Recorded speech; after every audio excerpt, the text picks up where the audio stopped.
জ্যোৎস্না আক্তার ইতোমধ্যেই এলাকাবাসীর কাছে পরিচিত হয়ে উঠেছেন একজন সফল নারী উদ্যোক্তা হিসেবে। তিনি করেছেন আনারসের বিশাল বাগান।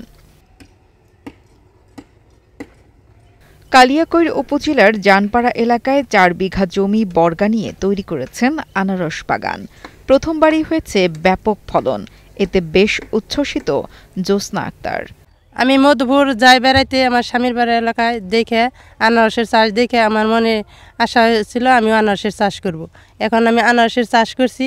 আমার দেশে কালিয়াকৈরের মাটিতে আনারসের চাষ করে জায়গা বর্গা নিয়ে আনারস করে আমি লাভবান হয়েছি। এবং কি আমার এই জায়গায় থেকে পাইকাররা এসে আনারস কিনে নিয়ে যায়। আমি কোনো বাজারে নিয়ে আনারস বিক্রি করি না, তারাও আমার বাগান থেকে আনারস নিয়ে বিক্রি করে লাভবান হয়েছে, আমিও লাভবান হয়েছি। ফলন ভালো হওয়ায় আগামীতে আরও চাষাবাদ করতে চান এই নারী। সেই সাথে চান সরকারি পৃষ্ঠপোষকতা ও সহযোগিতা। আমি এর পরবর্তীতে আরও আনারসের চাষ করে লাভবান হতে চাই এবং কি সরকারের সহযোগিতা চাই। জ্যোৎস্নার এমন উদ্যোগ দেখে উৎসাহিত এলাকাবাসী ও পরিবারের লোকজন।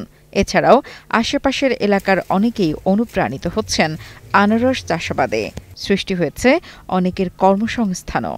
এক্সট্রিম মশার কয়েল প্ল্যান্ট ফাইবার দিয়ে তৈরি, তাই সহজে ভাঙে না, সুগন্ধিযুক্ত ও নিরবিচ্ছিন্নভাবে জ্বলে। ডেঙ্গু, চিকুনগুনিয়া বাহি সহ যে কোনো মশার বিরুদ্ধে দেয় এক্সট্রিম সুরক্ষা। ফুলবাড়িয়া ইউনিয়নের মধ্যে যে জানপাড়ার জ্যোৎস্না আক্তার যে ফলনটা করছে, যে চাষাবাদরা করছে, আমাদের কোনো পুরুষে এত বড় এটা করতে পারে নাই। এই জায়গায় কাজ করে আমার অনেক ভালো লাগতেছে, আমার যে সংসার চলতেছে।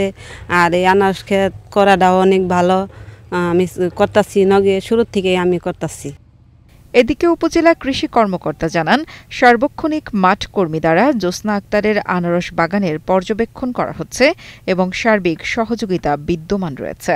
আমাদের অফিসের পক্ষ থেকে, আমাদের মাঠ পর্যায়ের অফিসার এবং আমাদের অফিস থেকে, উপজেলা থেকে আমাদের কয়েকবারই এটা পরিদর্শন করা হয়েছে, আমাদের একটা নলেজে আছে এবং আমরা তার সাথে সার্বক্ষণিক যোগাযোগ করছি পরামর্শ দেওয়ার জন্য। তো যেহেতু আমরা চাচ্ছি যে কৃষি বিভাগে এখন উদ্যোক্তা তৈরি করার জন্য, বিশেষ করে নারী উদ্যোক্তা হলে আমরা তাদেরকে সবসময় আমরা স্বাগত জানাই এবং আমাদের পক্ষ থেকে যা পরামর্শ বা সহযোগিতা আমরা প্রদান করার চেষ্টা করি এবং ভবিষ্যতেও তার সাথে আমরা সবসময় থাকব। শুধু এই আনারস বাগানই নয়, এর পাশেই জ্যোৎস্না গড়ে তুলেছেন বিভিন্ন ফলজ ও বনজ গাছের নার্সারি। HM সৌরভের পাঠানো তথ্য ও ভিডিও চিত্রে ডেস্ক রিপোর্ট, কালের কণ্ঠ।